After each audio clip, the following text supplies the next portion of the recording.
Thank you for the introduction, sir. It is much appreciated. Um, Hopefully, everybody attending today will learn something new. Just a couple quick intro points. The way that I try to do these presentations is try not to keep them too long, like maybe do a 30-minute presentation and then 30 minutes of Q&A or whatever. And I try to keep very much to the point. I always make some notes here. It's very basic. It's not a PowerPoint presentation. It's just notes that keep me on track and hopefully keep me from digressing too much so I don't get off on a rant. And then I'll be showing some trade samples and some price action on the depth of market. As most people who know me, that's where my focus is. And obviously I talk about order flow and try to help people understand order flow techniques. So that's where we're going to start is with my notes here, and then we'll get into a few trades and then do some Q&A after that, all right? So I was trying to come up with a topic, and this is one that's been on my mind this year. It's about adapting to differences in price action.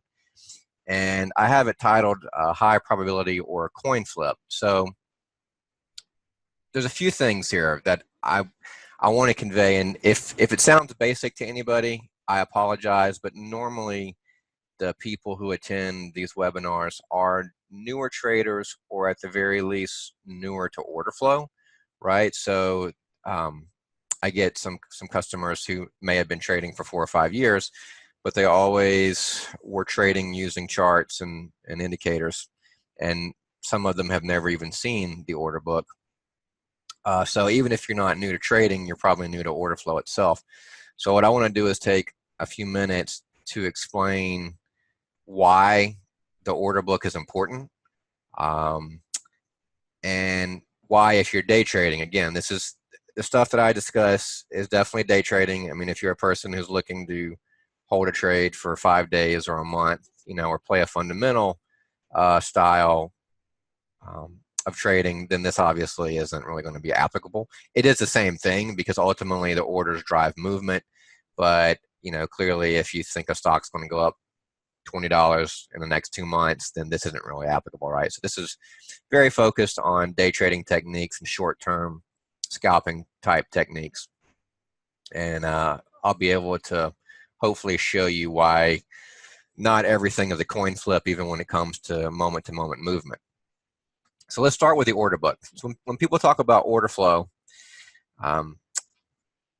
you hear order flow, the ladder, which is this, depth of market, which is this, right? And what this really is the order book, okay? What that means is it takes its name from back in the day, pre-electronic.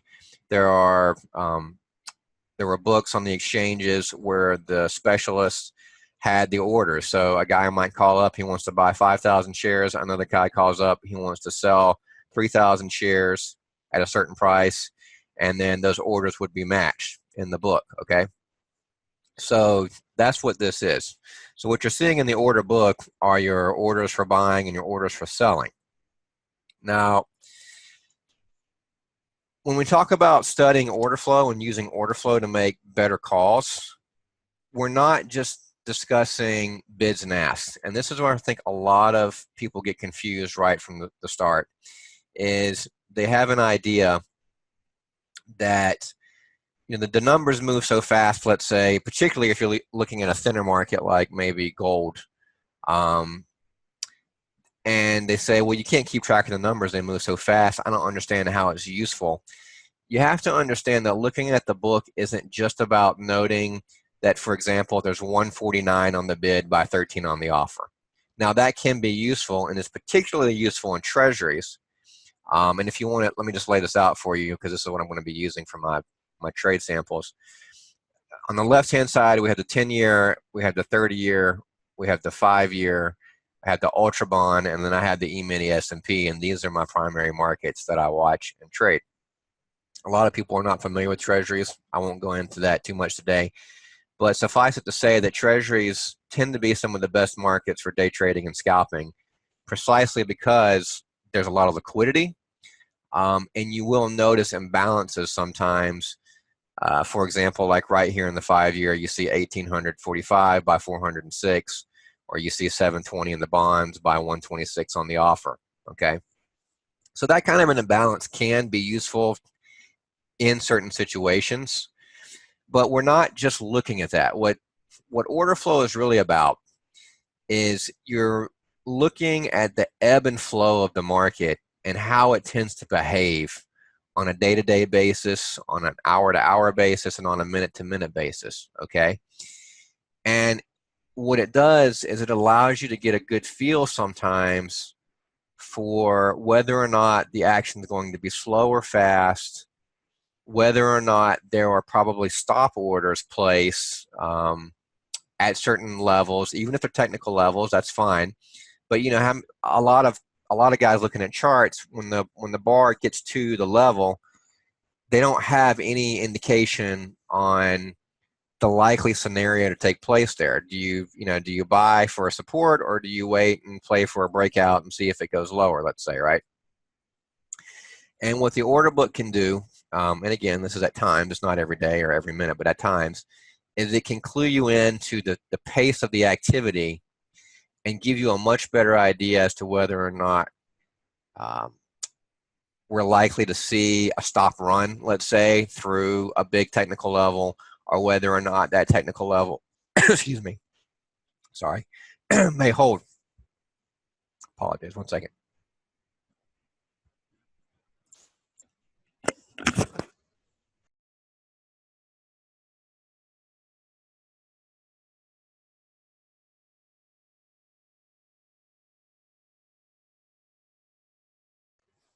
Sorry, guys.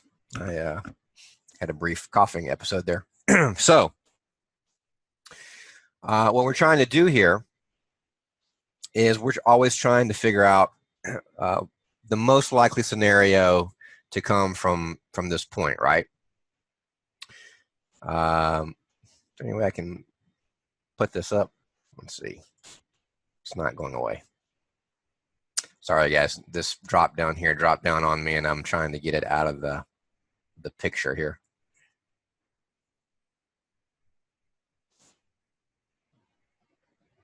Well, we'll let it play for now. So that's something that's important to understand. Is it's not just about the blinking numbers, it's about getting a feel for the ebb and flow of the market and understanding what I call context. It's an auction, right? So the order book is necessary in facilitating transactions. Therefore, if you understand what you're seeing in the order book, you understand why price movement occurs. And once you understand why price movement occurs, you can then begin learning how to anticipate possible future movement. So something you have to understand is that orders feed on other orders.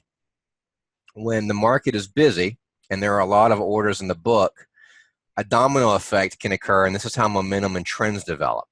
If you understand the power and momentum and how small orders tend to react to larger orders, then you have a chance of developing a method that has a positive expectancy, okay? And just yesterday, I received an email from a guy, and he's brand new to order flow, but not to trading. He's traded stocks and options, but he's looking into day trading. And he said, when I look at the depth of market, it all looks like hieroglyphics to me. It's just easier to look at a candlestick on a chart. And what that comment conveys is that this individual, and he's not the only one, most people are this way, they don't even understand why a bar moves on the chart. You see the bar go up or go down, it's green, it's red, you see price change, but the individuals don't even understand why price is changing. They have no concept that there are orders in the order book and one side is overtaking another side. So let's just start with a trade I made. This was earlier this year. Earlier this year, the stock indexes and the stock market went into a complete frenzy. Obviously, if you're watching it, you would be aware of this. The volatility increased to a degree I haven't seen in a very long time. And what that does is it creates conditions where there are usually lots and lots of orders sitting out there in the book. And a lot of players come into the market because conditions have changed. So if a market's been slow for a week or a month and suddenly it gets very busy, you now have a lot of interest in playing every single day.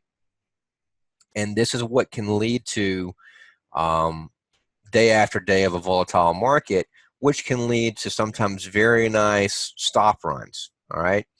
So to keep your eye on the right-hand side here, this is the E-mini S&P.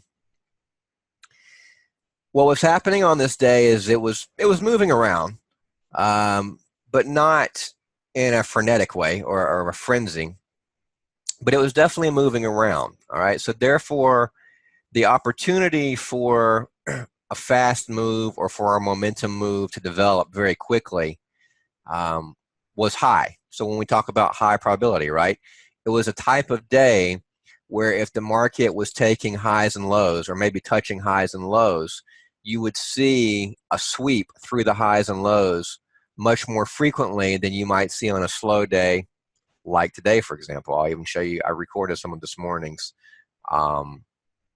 activity. Pete, I hate to say, is there any way for me to get this off my screen? I'm sorry, I haven't used Zoom. That there, It was up, and then I had to bring it down because I was muting myself, and then now it's not like automatically disappearing. It's just staying right here. If we're looking at the same thing, I think it's gone. Oh, is it so that you can't see like mute, unmute, none of any of that? I can't see that now. I'm not sure about the guys in the room. That's probably just for me then. It's probably it's Cool. The control showing up. All right, good. I'm glad I didn't want it to be on the recording. All right, sorry. So to continue, watch the activity here on the E-mini S&P. It's basically trading up here around 73. Like I said, this was earlier in the year. And you're going to notice that suddenly the sell orders knock the market down a few ticks very, very easily. It takes a few minutes to play out, but it's worth the watch so you understand the point. And again, this might be very clear to some people, but it's new to a lot of people. So this is sort of an explanation of why moves start to build and why people watch the order book. It's not really trading that quickly, and there might be a little bit of a lag with people watching at home, but it just knocks down. So you see it drops from 73 down to 71.25 just in a couple seconds. And what that is that sell orders hitting the bids and offering lower, and the market's price is moving lower as a result of that. All right, that's why price moves lower. So when there's a movement and the market just starts ticking in one direction very quickly like this, this is where a scalper type or an order flow trader who spends his time watching the depth of market can very quickly sometimes get a feel for a potential move. So I saw the market drop there from 73 down to 70.50 in just a couple seconds. Now, you may ask, why does that happen? Well, in other words, you want an explanation for it. It could be because some of the major stocks on the S&P 500 suddenly took a downturn, right? Maybe you have a sector, whether it be healthcare or biotech or whatever. Suddenly, one of the leading stocks goes down. It drags 5 other stocks down. Some guys go into the S&P as a result, and they begin maybe hedging a trade, whatever. Here's what you need to understand.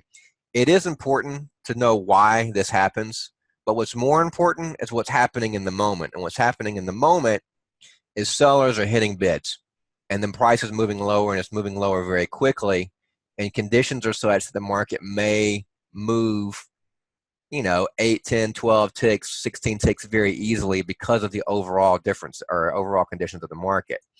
So I put in a market stop sell order, a stop market order to sell there at 70. Obviously, this is on the Jigsaw DOM, day trader. And the idea here was simply that if it knocks down farther, and you can even see there's a little bit of a bigger bid there. There's 700 there at 70. And sellers get through that 700 or 600 or whatever is there, I might see a farther press lower. There's not anything more to it than that, right? So right there, I get short at 70. I place an emergency stop at 72. That's just in case something weird happens and the market instantly jumps 8 ticks. And from here, what I want to see is a continuation of this. I want to see sellers continue to hit bids, the market not back up very much. I move my stop down to break even. And a lot of people might say that's crazy or might not understand that philosophy. And it may have been a little too close at the time, to be honest. It probably should have been 71 or 70, 50. But it works out. Here's the point. I'm playing a pure momentum move, and the activity in the order book is showing me that the sellers are just continuing to hit bids, right? And when they do, they're sweeping a few prices at a time.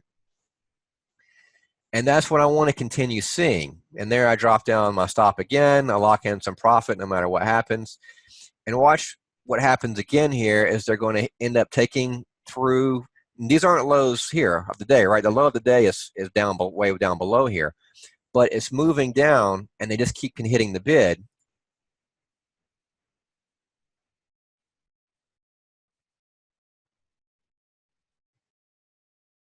And then you'll see one more sweep here. When I talk about a sweep, what I'm discussing is they take out 3 or 4 prices at once. So when I say they, I mean sellers sell enough contracts to go through 3, 4, 5 prices very quickly.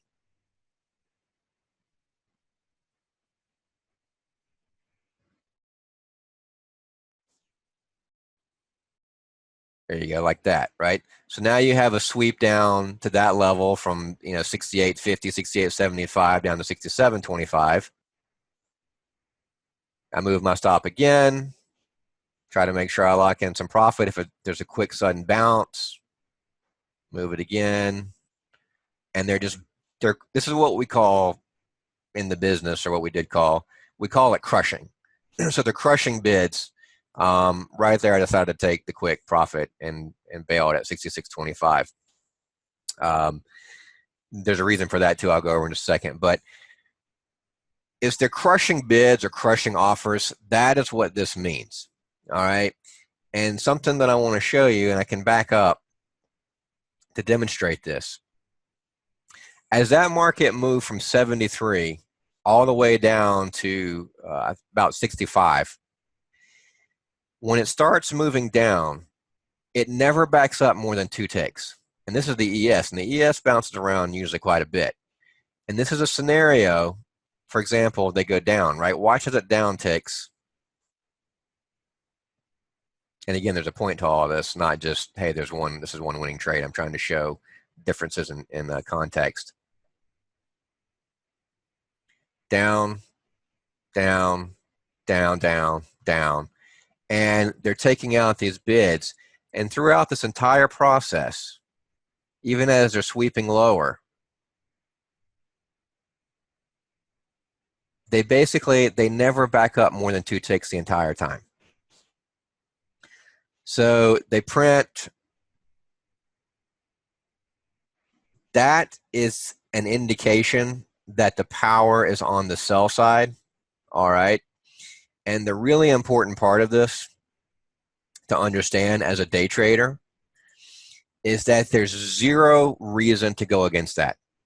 And that might seem basic again to some people, and if it is, like I said, I apologize, but you'd be surprised. There are so many people who do, let's say, a swing trade type style, and they'll buy into a falling market or double down into a falling market, or they may just even be long, and they refuse to get out of the trade, and they're long and they hold the long trade in the face of this, and there's just no reason for it. I mean, the flow and the price action right here are showing you it's weak. Why is it weak? Don't know. It just is, okay? And sellers are hitting bids, and bids are getting crushed, and the market's going lower. So there's no reason to hold on to a short trade. There's no reason to take a long trade into that. Again, if you're playing fundamentals, that's different. But from a day trading standpoint, there's only 2 ways to be, in my opinion, and that's either short or flat. But the idea of buying into that just doesn't make any sense. So when we talk about the reality of high probability, okay, a high probability trade is a short trade in a scenario like that where bids are getting crushed. I found some other footage of a different day. I want to just show you real quick. Similar thing was taking place here. This was a very busy day. You'll notice the SES is at lows. Watch how the market begins sweeping through these lows here. It does it over and over again from 23 all the way down to 19. It's a little more chop involved. See how they just move through lows like it's nothing. They just slice right through it. There's some bouncing, and the reason there's a little bit of bouncing is because you have a lot of program trading and even discretionary traders who go for quick plays. And so they're short, the market breaks like this, 3, 4, 5 ticks, they instantly cover. They get short again, the market breaks 2, 3, 4 ticks, they instantly cover. But what's not happening in a scenario like this is you don't have too many guys opening new long positions. They're not opening new long positions because the market's getting obliterated, all right? So this is another example of sort of a high probability scenario to the downside where these sweeps are hitting and it's carrying the market lower very easily. There's a lot of activity. There are a lot of, computers turned on and a lot of traders in front of their screens making moves. And it's conducive to high probability trades, basically, opportunity, right? And that's what we're looking for. We're looking for, see there how it sweeps from 2075 down to 1925. And it's almost all sell orders. Well, the sell orders hit, and they crack over 1,000 at here, 25 and even, and then a few thousand trade right here, or 1,100 trade right there. Ideally, what professionals try to do is when situations like this occur, you find these spots and they scale up in size and they go with the momentum, all right? It doesn't have to be this fast, but let's just do a contrast now, okay? Excuse me.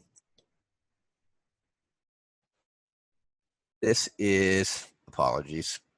I have to look at something real fast. Here we go. Let's just look at today. This is this morning's action, starting at 9:30 a.m. this morning.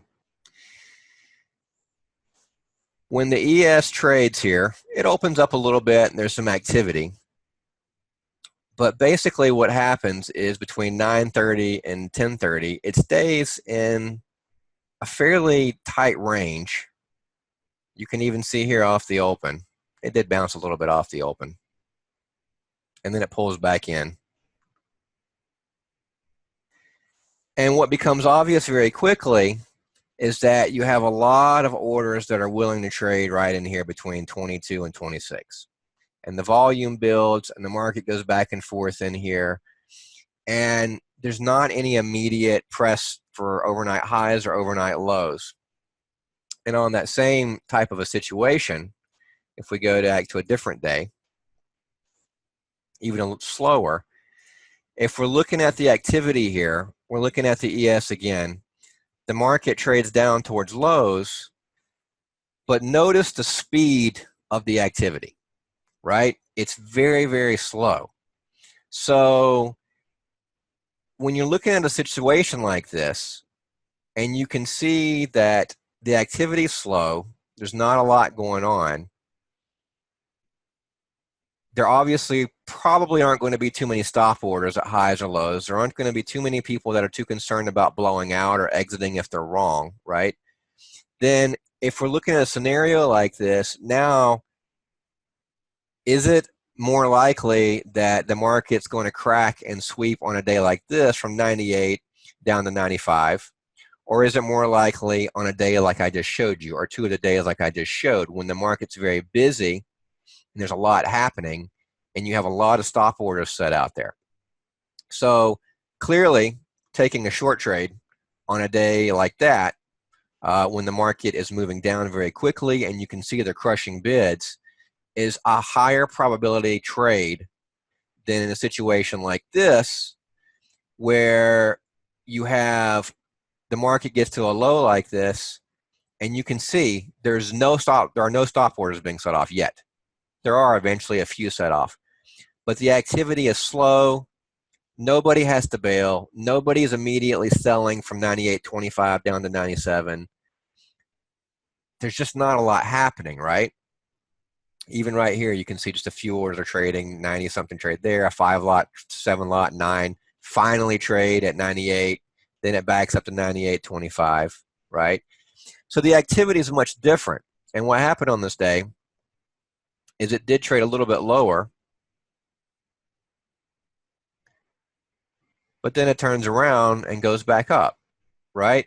So in a scenario like that, and this comes down to a person's particular skills and style and what they like to see. But if I see the faster action like I saw in the earlier examples, I'm much more inclined to take that trade and go for breaks and look for sweeps and look for stop sells to be set off. If I see this kind of action, I don't really like a trade either way. I don't like to play the short breakout because I can tell there aren't stop sells there and it doesn't appear there are going to be any sweeps. But I don't really like to go long at the bottom of the day either. You know, sometimes that can be a good play, but I'm stepping into maybe the face of a market that might eventually grind down, you know, 8, 9 ticks or something like that. And so it basically keeps me out of trouble in a situation like that. So the chart trader, again, or the indicator trader, or a guy looking at moving averages or whatever, he's not paying attention to the activity and the speed of the activity and the overall bigger picture as far as, you know, our bids getting crushed, our offers getting crushed. Is there a particular level that's holding very well, so on and so forth. So to try to wrap this up, let me jump forward.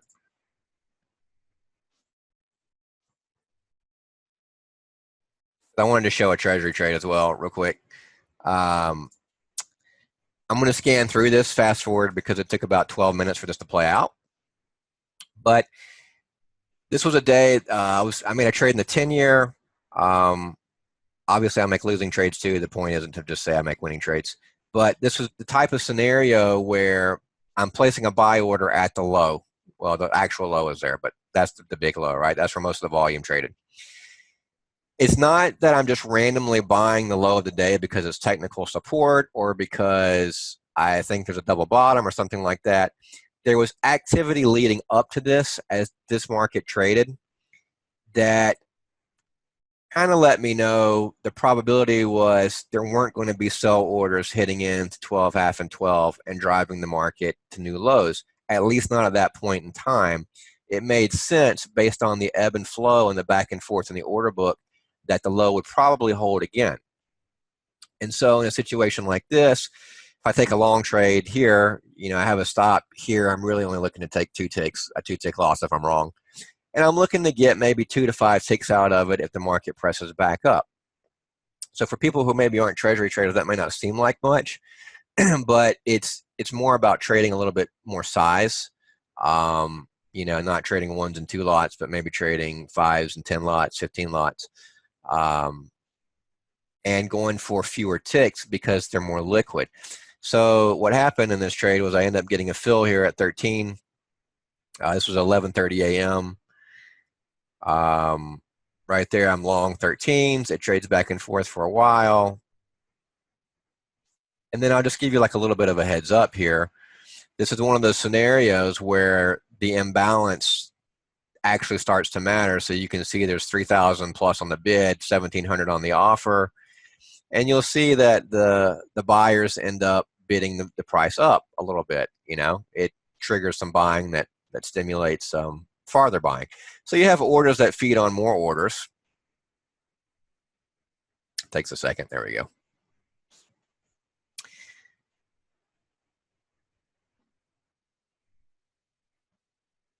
And what's happening here, quite simply, is that when the market starts going back the other way, it triggers off, you know, a lot of programs, and you have discretionary guys and guys at institutions, and they start buying because a lot of these guys are only playing for ticks, you know, 1 or 2 ticks, and it's one way or the other. And market trades a little bit, trades up in my favor. Had the chance for 4 here. I don't end up going for I end up taking 3 ticks off the trade. But I thought I might be able to get 5 or 6 out of it, which is why I gave it a minute. And the point to it is that you have a scenario like this where it's not that fast. It's nothing spectacular, but it's a scenario where volume is trading. The market's been moving over the first few hours of the morning. The activity is such that it's likely we were going to see one or the other there. It was likely that we would either see a bottom hold again and the market would rally back up 3, 4, 5 ticks, or we would see the bottom give way and they would sell through by 3 or 4 ticks. So it's a situation where there's likely to be activity and therefore more conducive to taking a trade versus, let's jump to today again, see if I can find it. Here we go. If we start and we look at our treasuries today, even with the open on the ES, you can see that, for example, over here, the 10 years trading at 18.5, and it's 9:30 a.m. Between 9:30 and 10:30 a.m., just to scan forward, you can see that it's just not moving. Nothing's happening.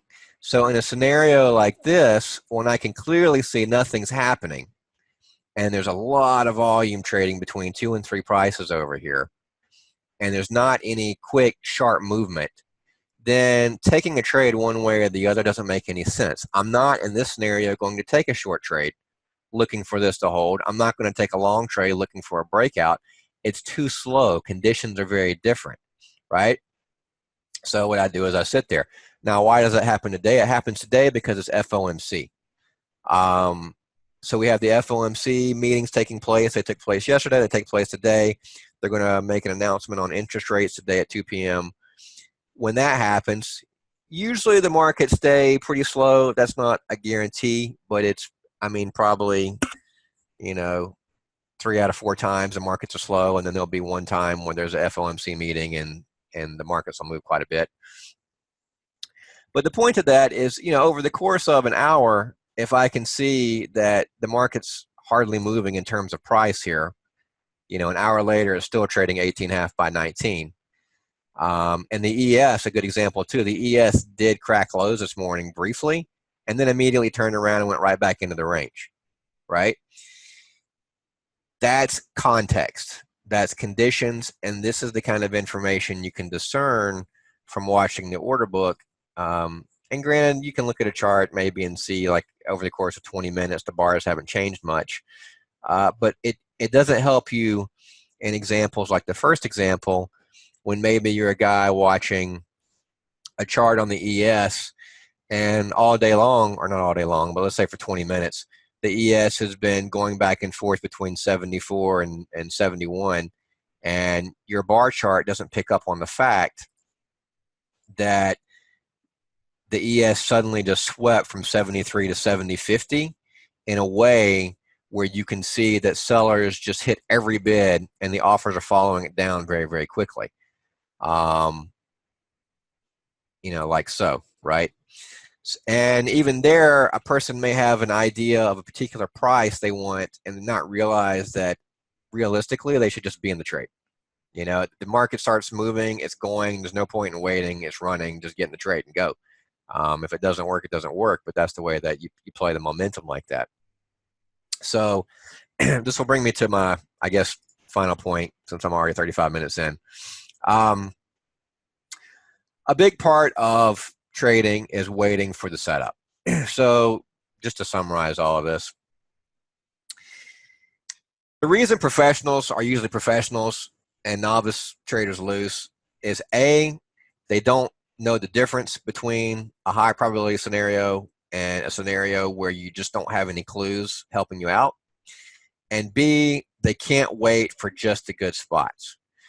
There are plenty of really good traders in the world that are capable of finding great setups. You know what I mean? When the market's moving, they know how to trade it very, very well. They understand conditions. They understand context. But they don't have the discipline to only wait for those spots. And that really is the key to a longer term consistency and your P&L, all right? And part of this, just something I want to touch on real quick, is the idea of longer term thinking and the difference between a novice and a pro's approach on a day-by-day basis.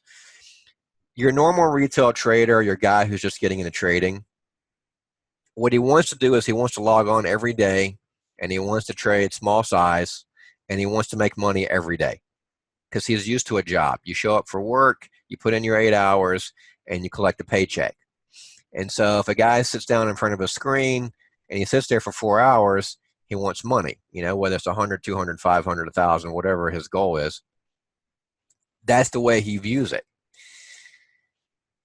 In the real world, for most people, it's more of waiting for the ideal conditions and then trading a decent amount of size and running up the profits over a shorter period of time.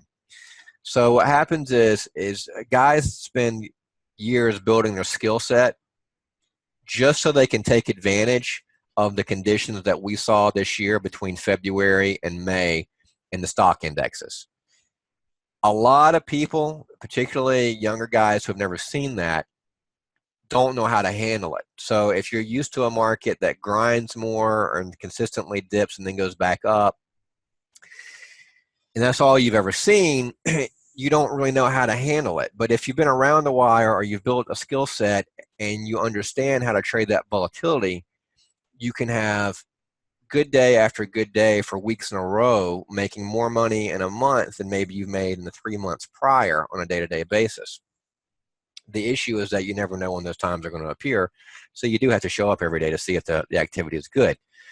But a heavy hitter, to go to my last paragraph, may trade like 500,000 contracts over the course of a year, right? If he averages just $1 of profit per contract traded, that's $500,000. That's how larger traders and institutional managers think. Of course, they want to make money every day, and they try to make money every day, but they understand the long-term game plan, and they understand where their edges lie. So in reality, 80+% of their profits may be earned in only 2 or 3 months. And that's what's really difficult for the novice to understand, is that, I mean, if you only have $5,000 or $3,000 or whatever, and you're trying to trade, of course you want to log on every day and you want to trade a one lot and you want to make $200 a day or $100 a day and run that up. And you always should start with a one lot. If you can't make it on one, you can't make it on 10. And you should never trade live unless you feel comfortable and all that good stuff. But realistically, that idea of I need to find trades every day, it's what usually is your biggest hindrance. So if you change your mindset to approach it more like bigger traders and firms approach it, you look at it more from the perspective of, I build my skill set, I figure out where my edge is, right? Whether I'm good at fast days, slow days, range days, breakout trades, whatever. I figure out how to play these particular scenarios very well, and then I wait for just those scenarios, and I trade a little bit of size. And that's how most people get ahead. You may trade 1s and 2s and 3s as a pro when the market's not that busy, and you probably shouldn't even be doing it then because you're probably going to lose a few $100. But then when the market gets busy and the calls are there and you're hammering, that scales up to 5, 10, 15 contracts, and that's when the real money starts to build over a period of time. So as a final thought, just try to keep that in mind as you progress. You want to study order flow to help you make better calls in the moment and help you find high prop trades. But you also want to keep the discipline and realize from a long-term year-to-year basis, you have to view it in terms of this dollar per contract traded, or profit per contract traded, and scaling up when conditions are good and scaling way back or even stopping when it's just clear that you don't have any kind of an edge. All right. So with that, I would say let's do some Q&A. Okay. Thank you, John. Insightful as always. Right. First question. I love this question, actually. I'm going to say thank you, Robert. I love this question. So the first question from Robert is about when we saw that initial flush down. You talked about the trade with the flush down. He says, won't you see that on the 1 or 2 minute charts? And he doesn't understand the difference. So I guess here's the difference. You would see it on a 1 or 2 minute chart, but I guess the main difference is that, and this is I understand why you like that question, because I get this question frequently, and I'm trying to be as descriptive as possible to make it something that people pay attention to. You see the move, but you don't see how it moves, and you've probably not been watching the rest of the day. So even let's say you're watching a 1 or 2 minute chart, what you would have seen during the time period preceding this, all right, and I had to chop up my video to keep the time frame right for the presentation, is you would have seen that the market would have been maybe up here for 1 minute, and then it would have been down here for 1 minute, and then it would have been up here for 1 minute, and then down here for 2 minutes, and then up there for 2 minutes, 4 minutes, 6 minutes, and then down here, right? And it was doing that in a way where it was a natural ebb and flow, and we didn't see that kind of pressure applied that quickly in one direction. So if you're watching the 1 minute chart, first off, man, there's almost no point. If you're going to watch a 1 minute chart, you definitely should watch a depth of market. My problem usually comes in with people who want to watch 5 minute charts or something like that. But you can see also orders in the book, and this is huge in treasury trading. It's not quite as huge in the ES, although it can be important. But in treasury trading, you see how much size there is over here? Like you see these orders, and you see how there's 1,000 on the bid right here? There are times when in the treasuries, that 1,000 gives you a heads up as to the amount, as to whether or not sellers are probably going to go for the 1,000 or not go for the 1,000. So if you were just watching a 1 minute chart and you suddenly watch bonds spike from 20 down to 17, you might be impulsive and take a short trade at 17 because you don't see there's 1,000 or even sometimes 2,000 up at 16 in the bonds, when most likely that 2,000 is going to support the market, and the market will jump back from 17 to 19, 20 again. All right. And so one of the reasons I even teach in treasuries is for this very reason, because I can convey all these ideas, and then people can take that and see how it also applies, even if you go to oil. I mean, there are times in oil when you can see there's like 600 up, 600 up, meaning 600 contracts available, bid or offer. And you can be pretty certain that the market is not going to go lower if no one wipes out that 600. So if you're not looking at the orders, A, you miss out on that piece of information, and B, sometimes looking at the chart delays your reaction. So even if you were looking at a 2 minute chart and you saw the market suddenly drop from 73 here down to 71, 70, 75, like it did, you've seen that already happen back and forth over the last 20 minutes, and it may not prompt anything in your brain that makes you think this is any different than what's happened in the last 20 minutes. And therefore, it may be even worse. What you may end up doing is you may end up taking a buy-side trade at 71 because that range had been holding. And that's, I guess, would be the best answer I could give without like specifically comparing exact examples. But I would say you're missing out on information that's available to you, and there's no reason to not look at it. It's like everything you see on a chart, every indicator you see, the moving averages, the bands, the pivot, not pivot points, excuse me, but crossovers and all this stuff, they're all an extrapolation of the order book. So why go to, I guess, like a reduced graphic when you have access to the core information in the first place? It doesn't really make much sense once you begin to understand how orders influence movement. I guess that's the best answer I can give right now. Yeah, I think people are married to charts, obviously, John. That is it. And I'm not trying to be like harsh about that. And I pull up a chart in the mornings and show people, like, you want to look at previous days, highs and lows. You want to make notes of that. You want to look at maybe a key reversal point from 3 days ago.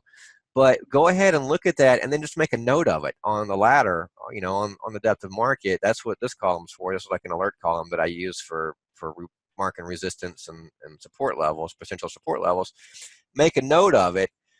And then if you minimize the chart, I promise you, and just watch the depth of market, like your perspective on trading will change within 2 weeks. I mean, let alone if you look at it for 2 months. I mean, very few people want to do it because it's like everything else in life, right? You're comfortable eating fried fish, and the idea of eating sushi terrorizes you because who's going to eat raw fish? You know what I mean? But if you go with somebody who knows, where good sushi is, and they introduce you to 7 types of sushi, this may be a bad analogy.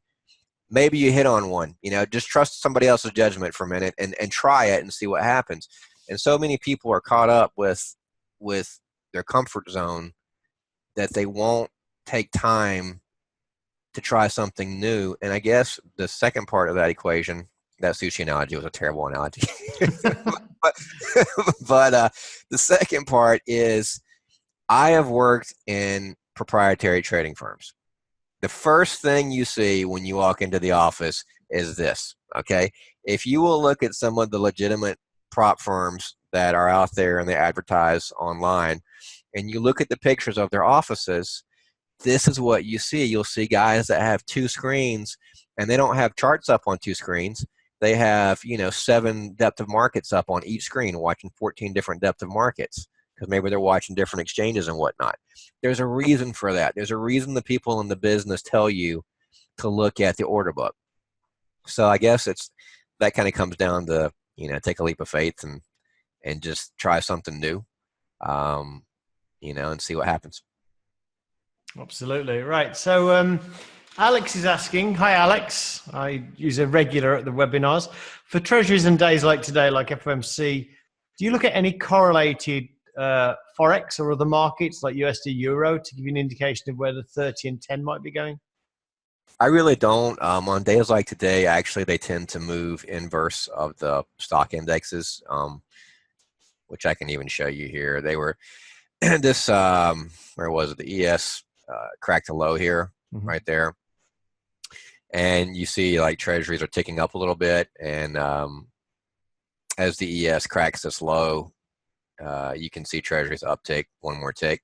I'll just scan through right here. See how the treasuries uptick, because you can see stocks are probably making new lows.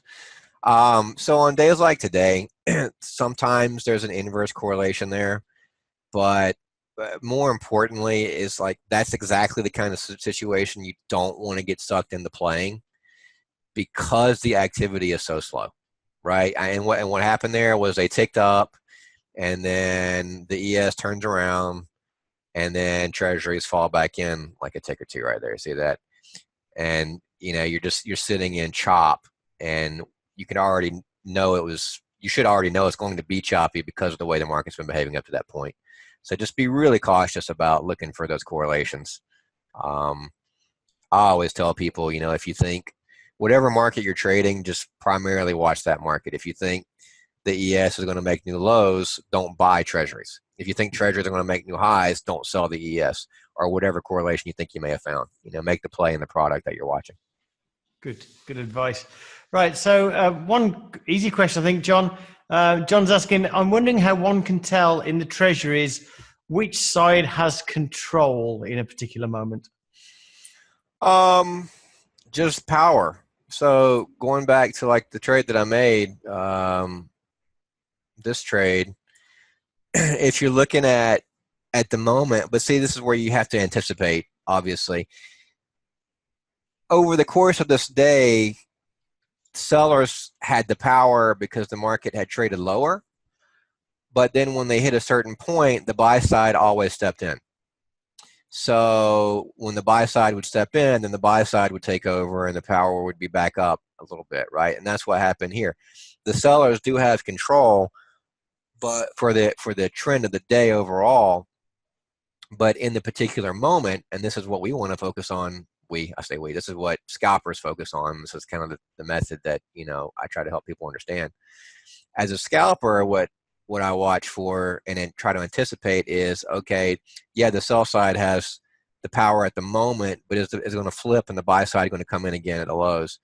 And so when the buy side holds and now suddenly, sellers don't make new lows, that's when your buy side ends up taking control, and then they bid it, and then they bid it again, and then they bid it again. And, that's when the buy side has the power, and you're trying to take advantage of that. But more importantly, you're trying to anticipate it, right? So with the ES, clearly in those first two samples, I mean, the sell side was just dominating, and there's no point in going against that. The ES is a bit different. It's obviously a little more choppy and whatnot, so slightly different tactics have to be used. But the concept's the same. It's just whether or not guys are moving through, whether price is moving and whether it's moving easily. So if it takes 5 minutes for the price to move from 13 to 15 or 15.5, that's a lot better than if it takes the price 20 minutes to move from 13 to 14. So a lot of it has to do with the speed of the activity. Okay, another one. Thanks, John. Kate is asking if you know about do you know about MBO, John? MBO. It's this kind of level 3 where you can actually see not just your position in the queue, but all the orders in the queue in front of you. Do you feel that would offer any advantage? Yeah, if it works. I mean, is that something that's I know that the kind of thing that's applied in like Brazil, for example? I talked to guys they've down actually there. got it. Some of the US markets have got it. Do they now? Yeah. It shows who the person is with the order? Well, it shows you how many in the queue in front of you, how obviously that's going to be changing rapidly.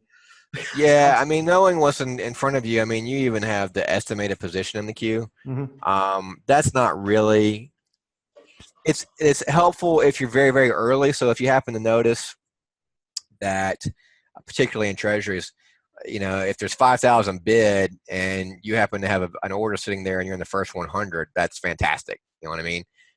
That doesn't usually happen. That's not how it usually plays out. So honestly, the position in the queue these days, I think is a little bit less relevant. It's a nice feature to have on those moments, and it lets you know where you stand. And in treasury, sometimes it's great because you'll never take any heat. So I might have an offer working or a bid working at that 5,000, and I'm in the top 500, and then it trades 600, and I get a fill, and then it immediately goes up a tick, and it never even trades to 5,000. So that's a kind of a handy feature in that situation.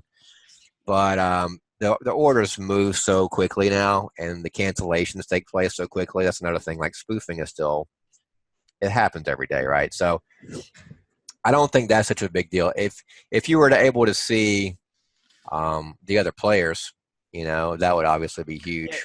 You can see the site. Obviously, it's not like level 2 where you could see the market maker ID, but Right. you can effectively see the size of all the orders, individual orders in the queue.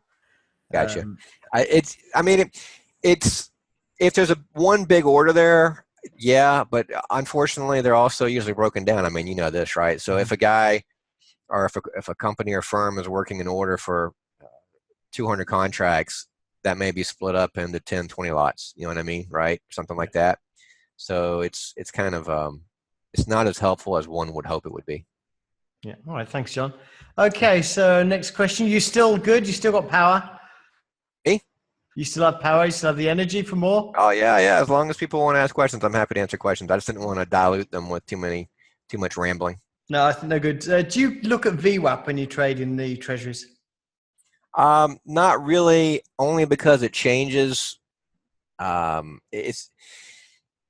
tell you why. Because it's pretty obvious when it's happening, where the high volume nodes are, the high volume ranges are, and so I'm more interested in how the market reacts overall in the high volume or low volume areas, and the specific VWAP price. Mm-hmm. Sometimes you'll see the market range around it, but that's how it gets built in the first place. So I pay a little bit more attention to the moment-to-moment volume and less attention to VWAP or point of control and stuff like that. Not that it, from a context, bigger picture perspective, it can help sometimes, but when it comes down to actually executing or looking for entries, I don't really pay that much attention. Okay, well, from Michael, it might be presuming, but he's saying once you identify a zone, that's kind of presuming that you use zones. Is there something you look for on the DOM to go gauge breakout or reversal? Yeah, well, I understand what he means by zone. Um, Mostly just what I've been describing in this presentation, which is an increase in speed of orders. Like you notice that maybe the market's slow and suddenly it's starting to pick up pace.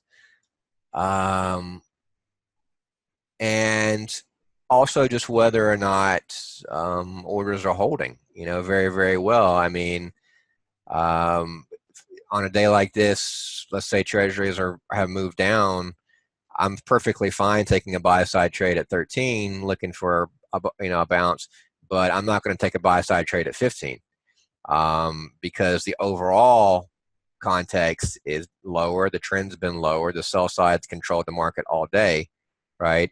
So if you were looking at this as a zone, let's say what he's talking about, you won't find me taking buy sides against the overall pressure in the middle of the zone. As far as breakouts, that often depends on a few more factors, which kind of go beyond the scope of today. But that's why, like at a spot like this, I either maybe buy or sell as it goes through. That's dependent upon a few different things. But often it's like speed and activity. Okay, that's good. Regarding to scaling, is there an optimal ratio between how many contracts you trade and how much your account size should be? Is it like reasonable for a 1 lot per 1,000, 10 lots per 10,000?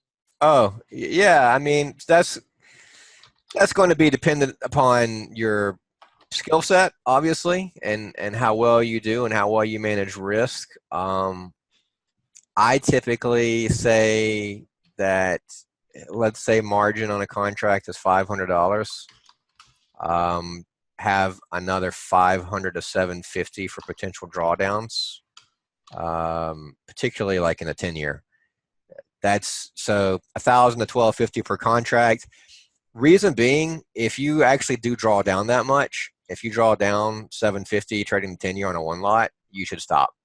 Like you should absolutely stop and reassess what you're doing and figure out what's going wrong, but before you refund the account and try again. So it's kind of like a hard cutoff. But in general, yeah, I mean 1,000 to 1,250 per contract. Maybe depending, but again, that depends on the market. I mean, oil, it might be more than that. All right, good. Right, we'll ask a few more. Which instrument have you been trading the most lately, and why? Still treasuries. They're a bit thick right now, due I think to the Chinese tariff stuff from the Chinese and the U.S.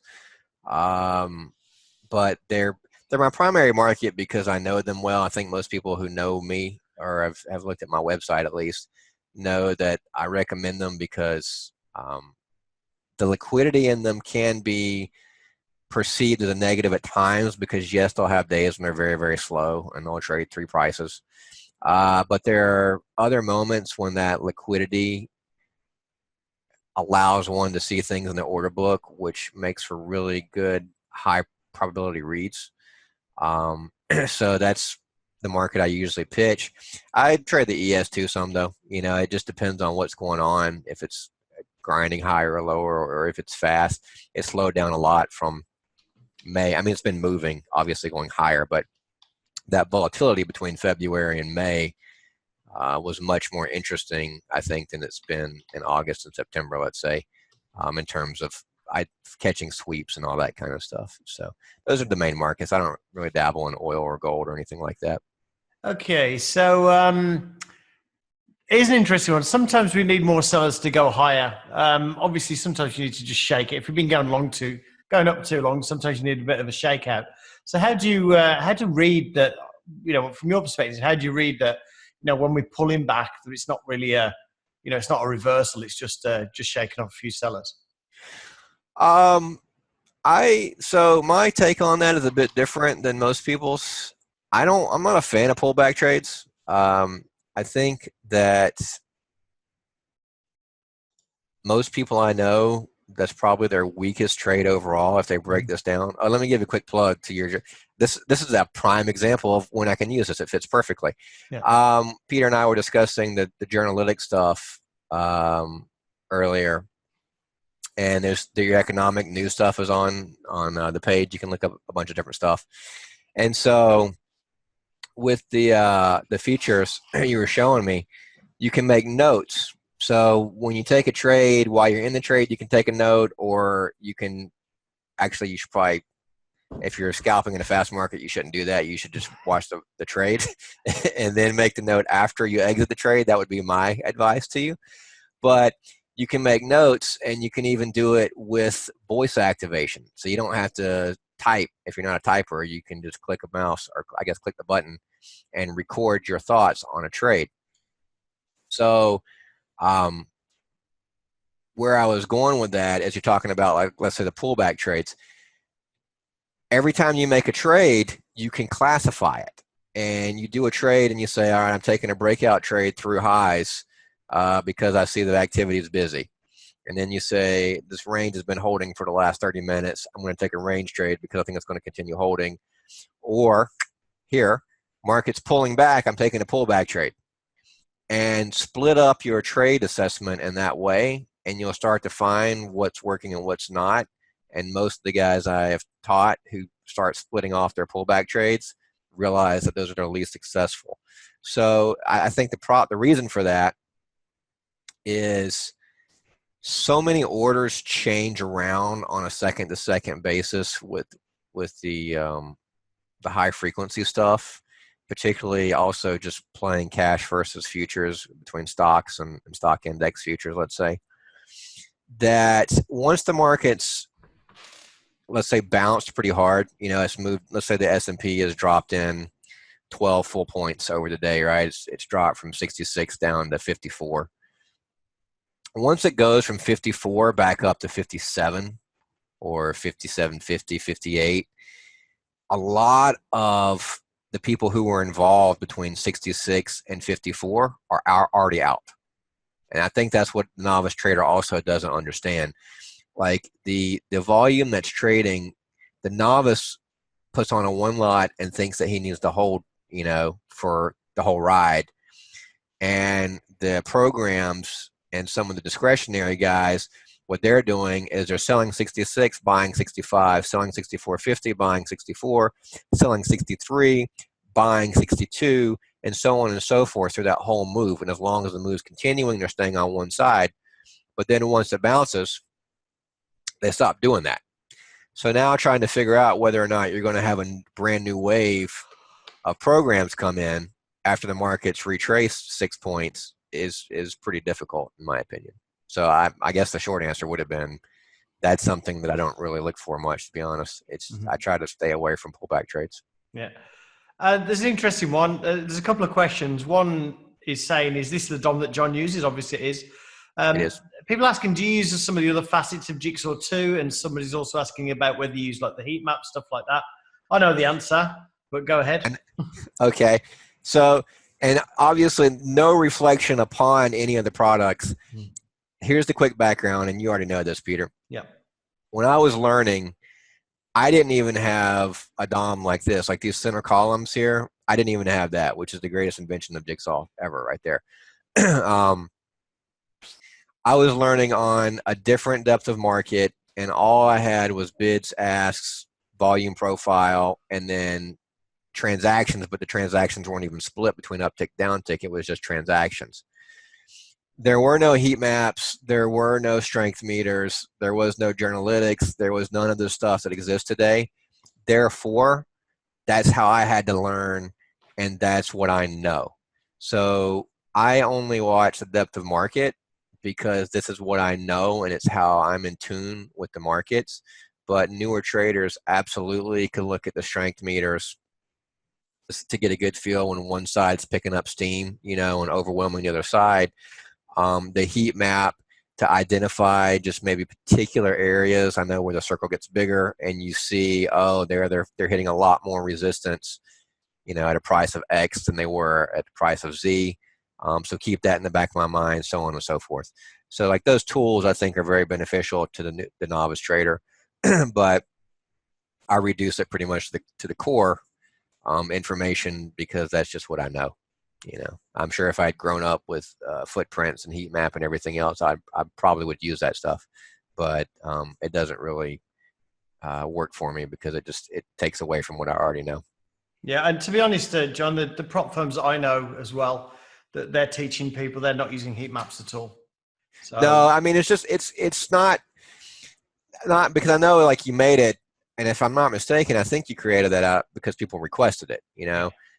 But ultimately, it's just one more thing that is extrapolating from the order book that you don't really need to monitor. I like the strength meters are cool because those pop up. You can put them like under your DOM or to the side of your DOM. And that will quickly show sometimes when volume spikes one way and then you can see it come back a little bit, and maybe that's where the market's bouncing. But whatever you're watching on the heat map has already been demonstrated on the depth of market. So if you're watching the depth of market, you can see the volume. You can see where they trade 500 contracts and where they trade 10,000 contracts. You don't need a graphical representation of that anyway. Then you need to see 3 green bars in a row. You know what I mean? But whatever works for people if they find it helpful. Yeah.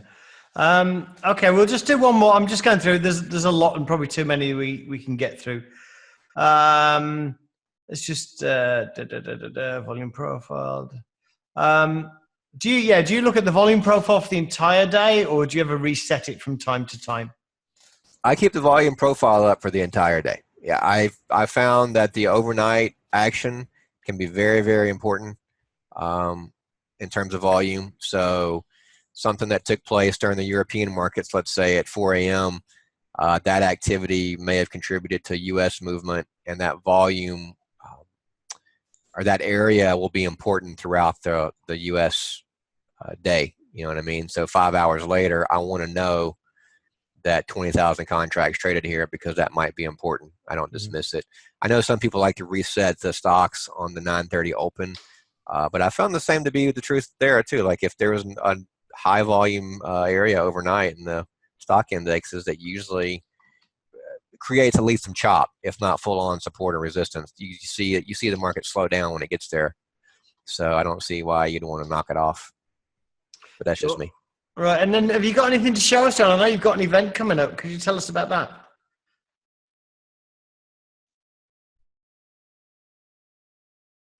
John, you there? Oh, great. There you are. Yeah, sorry, it's my internet. So it's just came up my internet sometime. Yeah, No, you've got an event coming up. Could you tell us about that? Yeah, thanks for the plug. I had forgotten about it altogether. I actually had. So I run webinars a few times a year. Obviously, clearly, I'm in the education business, but like I got into it because I realized, A, there's a lot of people out there who are interested in it, but B, there's just very few people who know that much about the real world in terms of the industry and how it works. But yeah, so I have a couple of basic courses on my site which help people understand the fundamentals and the terminology. But next week, I'm actually starting a live webinar on October 3rd. It runs for a little over 2 weeks. And I run these throughout the year, a couple times a year. And it's me trading live. Obviously, I don't make recommendations. I can't do that. That's not what it is, disclaimer. But people can log on and see my screen.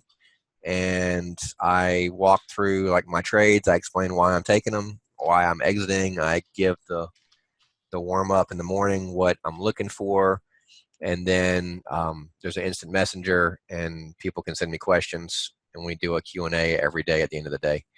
So if anybody's interested in that, go to my site and have a contact me page. You can just send me an email through my contact me page. And I'd be happy to offer more information about that. But it's live, nothing's fudged. Peter's been to one and years and years ago. So it's not like I'm picking trades or executions are happening after the fact or anything like that. I call it, and then you get to see whether or not the trade works or whether maybe I scratch or whether I get run over. So, but you know, it's a full-on deal from start to finish, and the most important aspect of it is that I get to explain a lot of the things that I'm explaining today in greater detail in terms of context. You know, what types of conditions are better for the high probability trades, and what types of conditions you want to avoid, the slowness and the fast and all that good stuff. So anyway, yeah, if you have any interest, give me a shout through my email and I will respond. Yeah, it's definitely worth watching. Definitely worth watching just to see what goes through the mind of somebody who's, professional traders thinking about. So with that, John, thank you. As always, very informative. Really would like to thank you for coming along, and thank you everybody for joining. I will send out a recording, but just give me a day or two for that. And John, thank you very much. Thank you, Peter. I appreciate it as always. All right, I'll talk to you later. Bye. Thank you.